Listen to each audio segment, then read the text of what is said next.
Okay, hello everybody. Thank you for coming. My name is Vladimir. I am from Elcomsoft, company based in Moscow, Russia.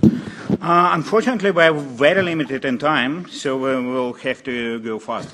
I think you're familiar with mobile forensics and in particular in iPhone forensics.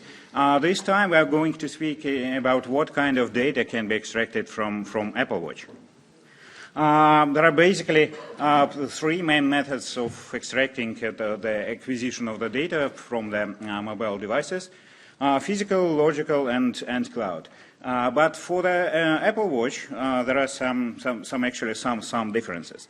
First, there is no such thing as a backup of the watch itself, but some data is stored inside the iPhone the watch is paired with, and also we can still get some data directly from watch, but that won't be backup. That will be a kind of very limited data.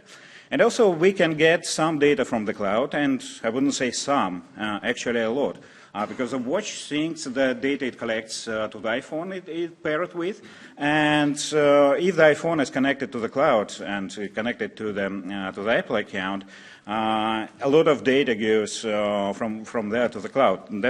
That's mainly about Apple Health. There is some description of Apple Watch backups, although, as I said, there is no such thing as a watch backup. But some data is stored inside iTunes backup. And Apple Watch creates its backup only in a very limited number of cases. For example, when you unpair watch from the iPhone, then at this time the backup is being created, or when you pair the new watch. So there is no way to force creating the backup on Apple Watch, just only by unpairing it, and that's actually the only method. You can see the list of backups created. First, of course, if you'll try to restore a watch from backup, you will see the list of backups available on the iPhone with the different versions, and it will list only those versions that can be installed on the current system. So if backup is newer and your current watch's version is older, you just won't see the proper backup here. And also, you can look right on your iPhone. If you'll go to iPhone storage and list through watch, you will see some information about backups, but there is absolutely no control on those backups. You cannot get them right from here, and you cannot delete, for example, individual backups, only all of them together. What is inside watch backups? There is a kind of description on the Apple website. It's not really as comprehensive as information about the iTunes backup, and mostly I would say that it is basically settings, various settings, playlist, something about Siri, some information about what kind of data should be synced between watch and the iPhone. What is not included, unfortunately, is the Bluetooth pairings. There is no data on the payment cards. There is something about the Apple Pay card we have just recently found with a new version, but I really doubt that any kind of payment information will be there, even the last 4 digits of the card. And of course, there is no watch passcode there.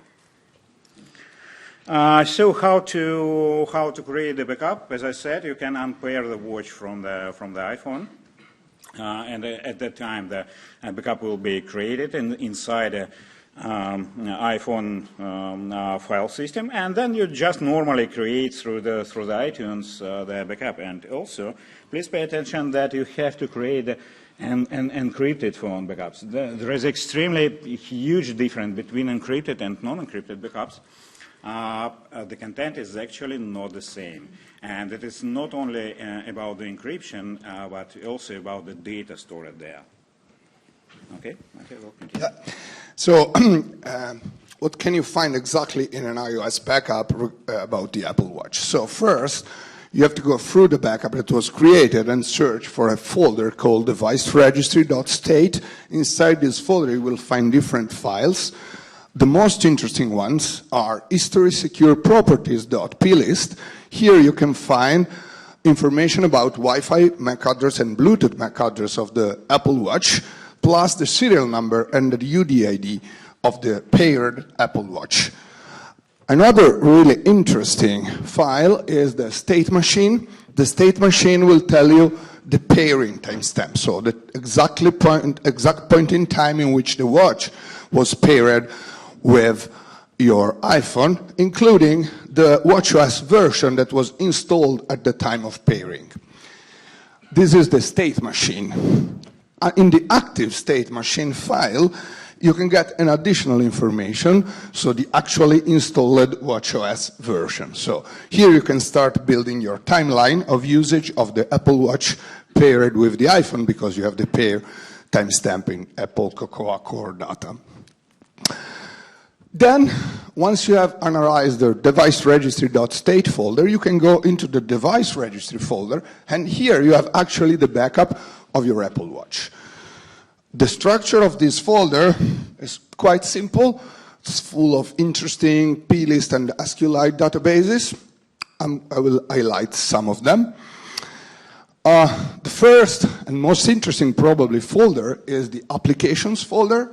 Here you can find data from the applications installed on the watch. So the interesting point here is that when you install an application on your iPhone, the same application, if there is the same application for the watch, this will be installed also on your watch. So here you can go and manually dig deeper into these folders and search for information for the different applications.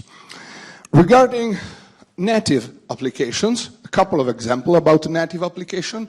This is the Nano Mail folder containing information about the email accounts that are set on your iPhone, including the email addresses and, yes, these are the email addresses, plus the structure of the folders. So how the email is organized within different folders and subfolders. You do not have actually the emails stored on the watch, or at least you have it, but they are not stored they are not backed up with your iPhone. But still here you can have timestamp, you can have the name of the folder and the actual email addresses. Another really interesting example are the Nano Passes. What are the Nano Passes? The content of your Apple Wallet.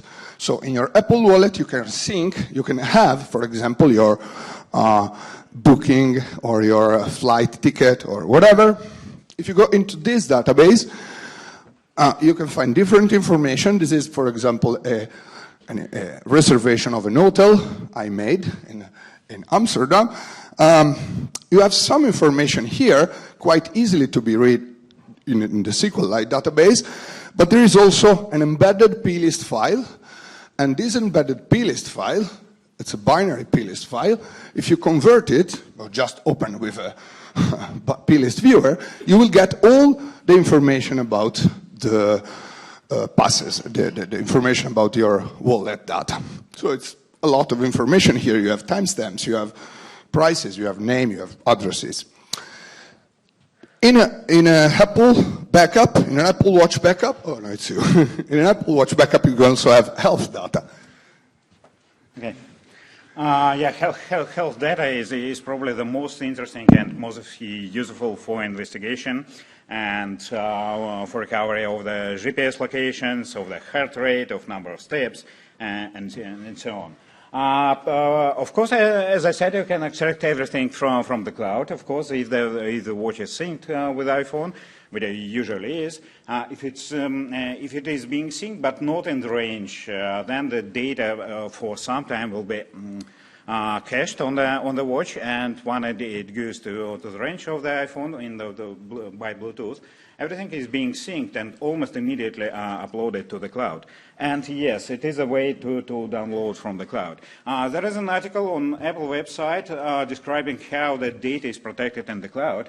And health is a kind of data along with iCloud keychain and messages synced with the cloud, starting with 11.2. That is protected the additional way with another layer. Only the person or device from the trusted circle can extract that data. But still, it is possible. You'll only have to supply the passcode of one of the trusted devices to extract that kind of data. We have found that there is no ECG data is not being synced, and you can try it yourself. You can connect two different devices to the same cloud account, and ECG will be stored on only on a single phone and is not being uploaded. But there is a lot of other data there as well. If you think about the iCloud backups of the whole device, you'll find that there is no health data in iCloud backups, and also they exist only in passwords protected iTunes backups. Starting with iOS 12, two-factor authentication is required to sync all the data with iCloud, and the key to encrypt the health data is stored in the keychain, and to access the keychain, as I said, you have to be in a trusted circle, which is not really easy, but still possible. Here is the list of different categories that are being synced between the Apple devices, iOS, and macOS synced with the cloud, and we can actually extract and decrypt everything. So. What are the other possibilities except by analyzing the iTunes backup file and iCloud data? There is a special adapter. It doesn't cost much. It's about $120. There are two different models. The S1 model is for Series 1 watch, and S2 is for Series 2 and Series 3 watches. They have different number of pins, as you can see. And on the other side, there is a lightning adapter where you can connect the usual cable. This time, there is no adapter for watch Series 4, unfortunately. Connecting that adapter isn't really easy. You'll probably spend 15 minutes to try to connect it. First of all, you will have to locate the debug port on the Apple Watch. You have to connect the band. And here is a very small hole here covered by the plastic cover. You'll have to use the pin to open it, and there are 5 or 6 connectors there on the watch. Then you have to connect to special Chinese thing here, and then connect that adapter. And that construction is not really reliable, but once you got it connected with the usual lightning cable, and launch for example iTunes. First on the Apple Watch, you'll see that picture, whether you trust that computer or not, which is very familiar for you if you connected the iPhone, but probably haven't seen it on the watch before. And iTunes will recognize the Apple Watch and show some information, not actually a lot, the ID of the device, the serial number, and the software version. There is no such thing as the space occupied and so on. But once the device is connected, we can use the forensic software that works with the iPhone for logical or advanced logical acquisition. As I said, there is no backup service running on the iPhone, but we can use several different services. For example, AFC, that stands for Apple File Conduit, to extract the media files. We can extract the comprehensive information about the device itself, including different serial numbers, Bluetooth ID, Wi-Fi ID, and we can also extract the log files that contain a lot of information of what applications were running and when. And here is the software running, having the watch connected.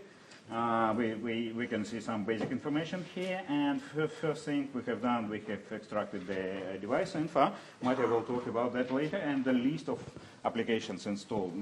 This is not just application names, but also some information, for example, when the software was installed on the iPhone. Next, we can extract the log files. Here is not really many, because this is the test watch, not very actively used. But there is still some information about the Wi-Fi connections, some diagnostics, and diagnostics contain the timestamp and other very useful information. So the next thing, we can use the AFC to extract the media files. Photos can be synced between the watches and the iPhone, and I think in the latest version it's up to 500 photos are being synced. Not the originals of the photos are being transferred to the watch, but somehow resized, like a thumbnail, so smaller size. But EXIF data is preserved, so you can analyze it and to extract the GPS locations and things like that. And also we get the photos S2A database that may still contain some information about the media files that have been already deleted from the iPhone. Yeah, so a quick overview of what you can find within the file you acquired. So these are the basic information that you can get from the device. Plus, you can get the list of installed application with the information about when the application was installed, the version of the installed application, and so on and so forth. As Vladimir was mentioning, probably one of the most interesting information you can get from here are the logs. One of the most interesting files you can find in the logs is the com.apple.wifi.plist file containing the list of Wi-Fi network that the phone was connected to. So you have, I just used the network of this place, so this screenshot was taken yesterday, so you have the BSSID of the network and you have the last joined date and time. This is quite interesting because it helps you building a timeline and geolocating, of course, the user. And in my personal opinion, it is much more probable that the watch is with the person than a phone, because you can leave your phone at home, but typically you go around the world with your watch. So logs are really interesting. Another thing we just discovered yesterday, or we started investigating yesterday, are the sysdiagnose. Sysdiagnose is a method by installing an Apple certificate on the phone to get the sysdiagnose from the Apple Watch. I tested yesterday with my Apple Watch and I got more than 300 megabytes of data. It's TXT files, plist files, or whatever. We are still trying to understand exactly what is there, but it's still a lot of information. When you obtain the data with the AFC, as Vladimir mentioned, the most interesting thing are the images, of course. We have metadata, and sometimes you can still find images also when they were deleted from the phone, because they are not all synced. So it's up to the phone. It's the phone that is deciding which photos are synced with your watch, because there are different ways of showing pictures in your watch. So you'd never know which kind of pictures are on your watch, and they can be there and no more on your phone. Another interesting folder is the iTunes control folder containing different files. The most interesting one is the media library.sqlite.db. The media library.sqlite.db has a quite complex structure, more than 30 tables, with different kind of information. Basically, it contains the list of media that the user bought from the Apple Store, but apart from that, it contains the account ID of the user, so the iCloud account ID of the user. So you can imagine this scenario. You have a locked iPhone, you don't know the Apple ID of this locked iPhone, and you have an Apple Watch. With the Apple Watch, you can get the Apple ID of the user, and with that, go to Apple and make a request of the data for that specific user. With this simple query, you can, with this simple SQLite query, you can get the list of all the data that were, all the information that were bought by the user with timestamp and with the purchase date and with the purchase history ID. That is something that Apple can tell you exactly which device was in use by the user when this media was bought from the Apple Store. Last thing, the list of purchases. So when you buy something on iTunes, on an iPhone, you cannot take this file out from your iPhone.